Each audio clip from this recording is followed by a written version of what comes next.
However vast the distinctions in wealth or status, America's brand was traditionally that of a country that was an oasis of egalitarianism. In comparison with Europe, with its monarchical and aristocratic traditions, America was seen as the land of equal opportunities for individuals to climb the ladder of success, regardless of one's social background. But it seems this idea of the American dream is no longer intact. On both sides of the ideological divide, there is a sense that America has lost its way. To help us understand how the idea of inequality plays into this perception, we welcome to TVO Walter Russell Mead, Professor of Foreign Affairs and the Humanities at Bard College in New York State. And it's great to see you here at TVO again. I want to follow up on the two blog posts that you recently wrote in the American Interest website on the difference between liberal and conservative attitudes to inequality. So let's talk about the conservative narrative. Why in the first place would inequality be a problem for conservatives? Well, at least in the American sense, and obviously American conservatives are a little different from some other kinds of conservatives. American conservatives tend to believe in the invisible hand and the free market, and so the idea that somehow the free market has created this terrible problem of inequality, and the government is in some ways going to have to come in and take some people's money away and give it to some other people, or do something to stop growing inequality. This makes conservatives profoundly uneasy. And it also, in American party politics, it causes a problem for the Republican Party, because the sort of Republican establishment, what some people would call your country club Republicans, are not all that unhappy, perhaps, with some aspects of inequality. I think they'd say, well, at least we don't want to level people down, now do we?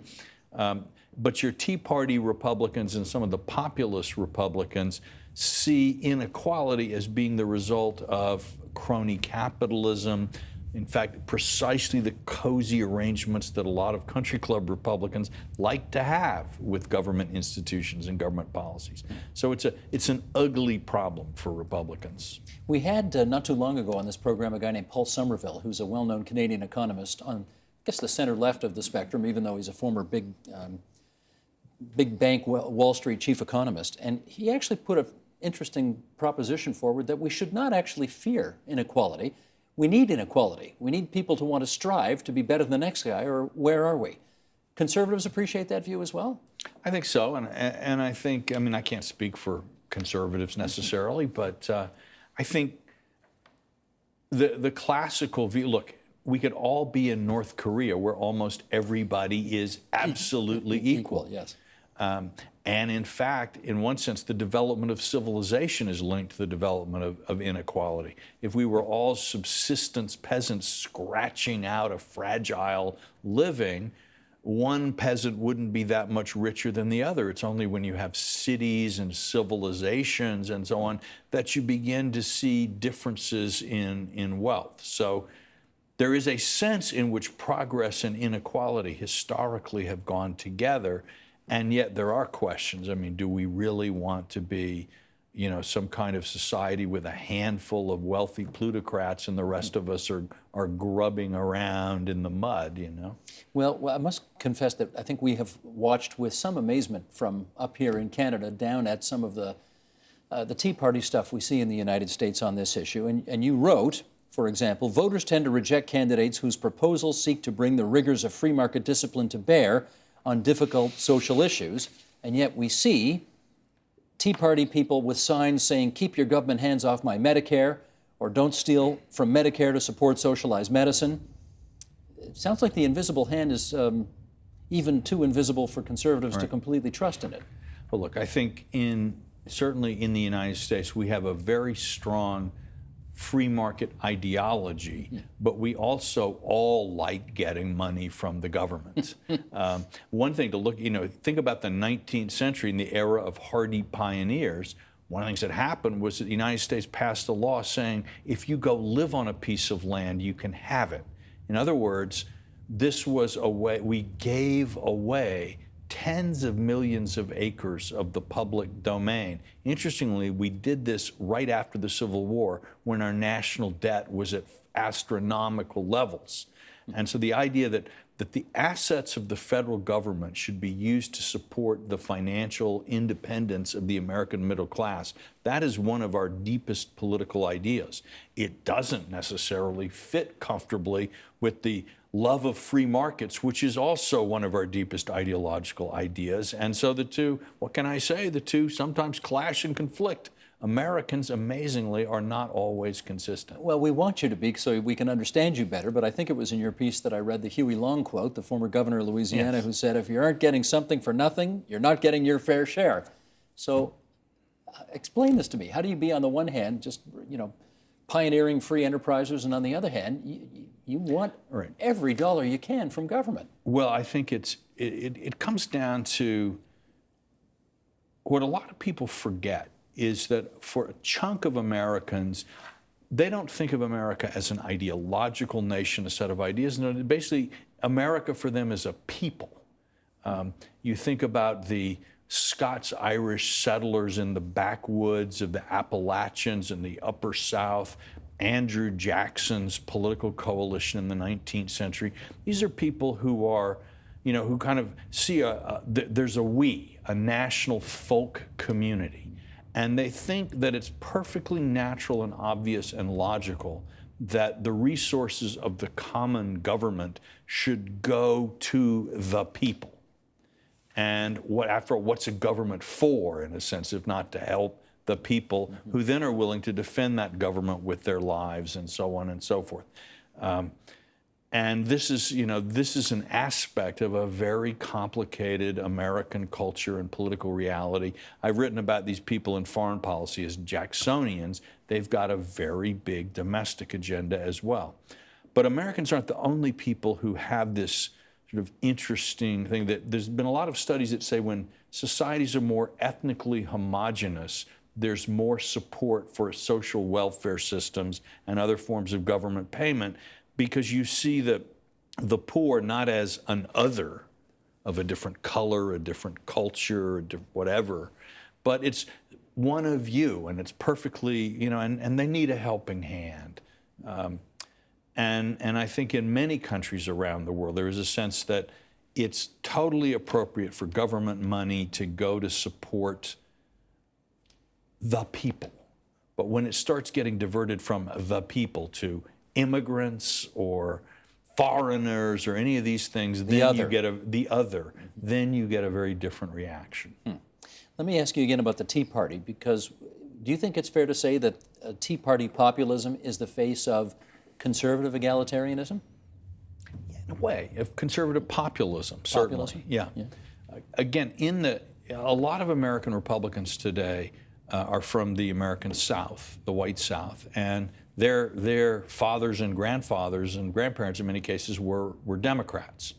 And what people often forget about the American South is that the white South was a one-party state from about 1870 to 1970 or so.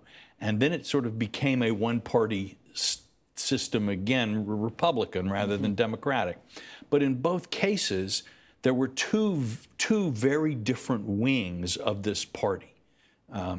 And in the old white South, you had the elites, the people who owned large plantations, who owned lumber mills, who were rich, powerful, connected. And then you had the poor white farmers and the lower class whites.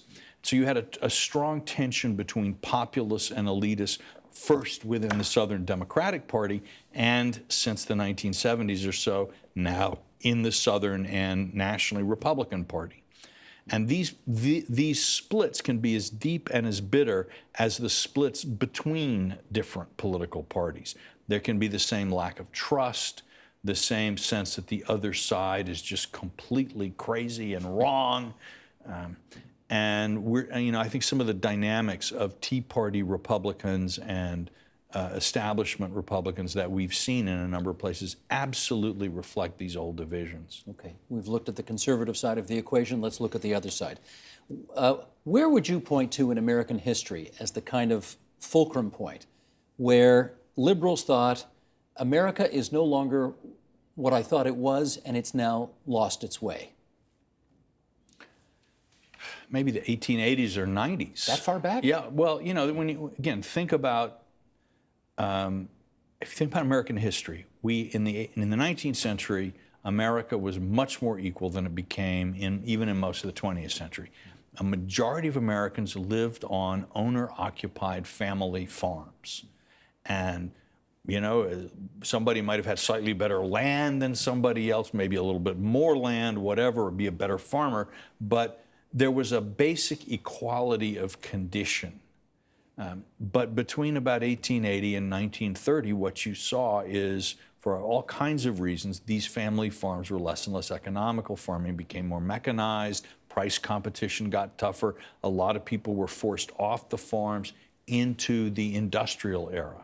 And what you had between the immigration coming over from Europe and people leaving their farms in America, you now had this massive urban poverty.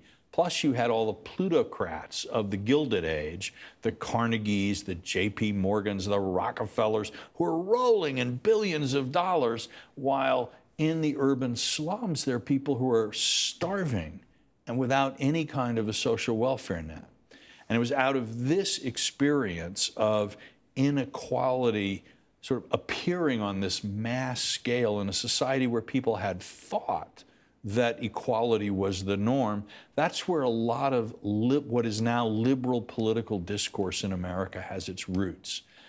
And from the 1880s to the 1930s, the New Deal, progressives and liberals were working to address the inequality that came with industrial society with a whole series of social programs and the sort of familiar social safety nets that so many other countries were adopting during this period. Now that industrial society is breaking up sort of in the same way the family farm system broke up. So manufacturing jobs, they're either going to robots or they're going to China. But whatever it is, that fundamental equality of an urban and suburban middle class, blue-collar workers with pretty much jobs for life at pretty good wages in manufacturing, those jobs aren't there. And some people are moving out of that middle class up, but a lot of people are moving down. And so we're seeing, for liberals, what it looks like we're seeing is a repeat of the sort of 1880s to 1920s implosion of equality, Gilded Age, plutocrats, destruction of the way of life of the ordinary person. And the liberal instinct is to say, well, let's do again what we did in the 1930s and with our Great Society in the U.S. in the 1960s. Let's treat the transition to the information age in the same way we treated the transition from the agricultural to the industrial age, with these kinds of social programs, income supports, and so on. I thought you might say 1968. I thought, you know, with the end of Camelot is dead, the Great Society hasn't gone the way, Vietnam, Nixon comes in, failed presidency, failed presidency, failed presidency. I thought that might have been another fulcrum point in history. Well, I think, again, for modern American liberals, there is a sense that, okay, we had it. By about 1965 or so, we had a mass middle class, we had a nicely regulated economy, we had a financial system that didn't blow up all the time, we were taxing the rich, we had it. And then in the in the liberal narrative, gradually we forgot the lessons that we had so painfully learned, and we, one by one, we undid those reforms that had been with such difficulty put together in those 50 preceding years. And as we did that, all the old evils returned.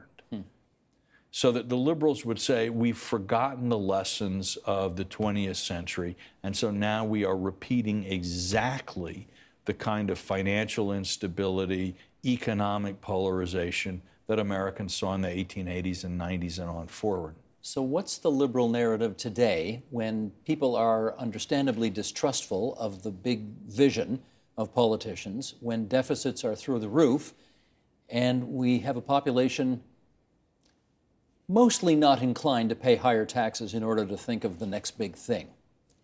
Well, I would argue that that our big problem in the United States, and I won't speak for Canada because you guys are obviously much more successful and intelligent than we are. Kinder and gentler. Is that what it is? Kinder, gentler nation, as George Bush the father said. Well, I know, when we look at the caliber of the mayors of your major cities, we just stand in awe. That hurts. We just stand in awe. That hurts. Hey, we've got our own mayors. We're just glad to see that Canada is now producing some interesting politicians. Now you're going to say to me, what was that question again? What's where's the liberal narrative now? All right. Look, I think for both liberals and conservatives in the United States, there's a problem because we have dueling nostalgias. The conservatives want to go back in some cases to the 1920s or 1890s, free market, enough of this softy welfare state and coddling. And the liberals want to say, no, we want to go back to the 30s and the 60s, Great Society, New Deal. And actually what's happening is that our society is moving, fast-forwarding into something very different from anything we've ever known before. An information economy is a different economy.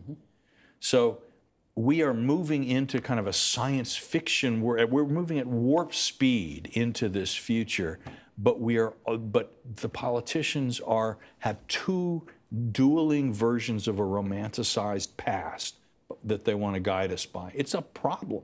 So what's the vision or set of policies that people who are liberals can unite around when there's no money around to make you want to get up in the morning? Well, in the United States, I think recently the answer has been a certain amount of identity politics, so that one looks to women, one looks to African Americans, to immigrants, to you sort of look for all the people who might have feel a special need, an axe to grind. I guess in the Bible they talk about the cave of Adullam, where David went and everybody who was in debt or discontented went there. And so that's one way that I think liberal politics tries to work. But it's very difficult. You see it in the cities in the United States, where you see a split within the liberal coalition, say between parents who are worried about the quality of education their children are getting in public schools and teachers' unions who don't want anybody to interfere in the divine right of teacher unions to do exactly what they please in public school systems.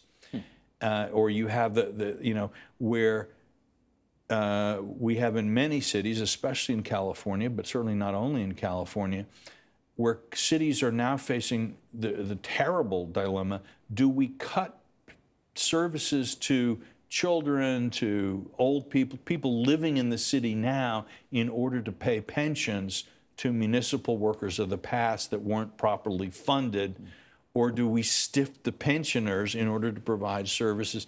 So the problem with the liberal vision of sort of pumping out a lot more government services and subsidizing and cross-subsidizing everything in sight is fundamentally that there isn't enough money to do it.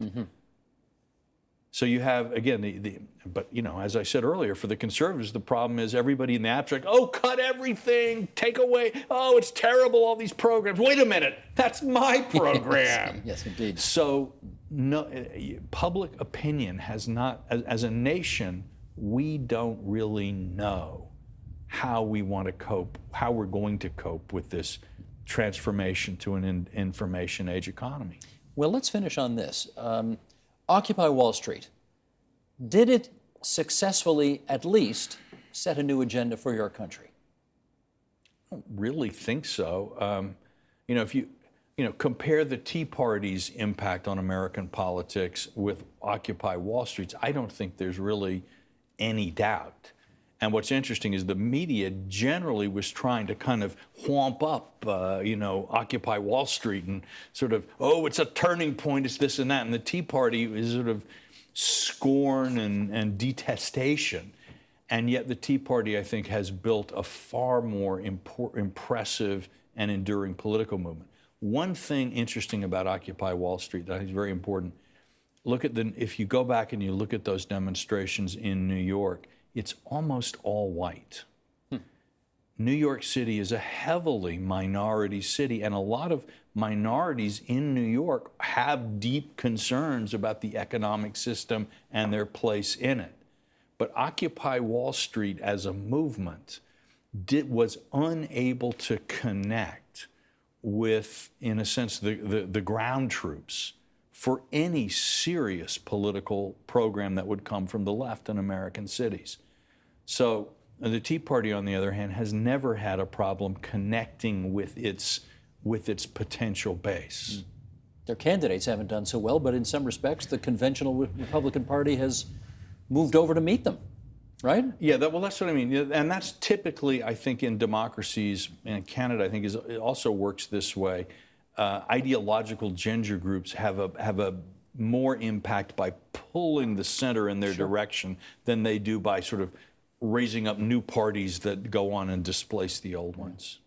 Walter Russell Mead, as always, it's great having you here at TVO. Thanks so much for visiting us, and please come back soon. I don't mean on the satellite, I mean here to Toronto, soon. I'm happy to do that. Thanks so much. Okay. Support Ontario's public television. Donate at tvo.org.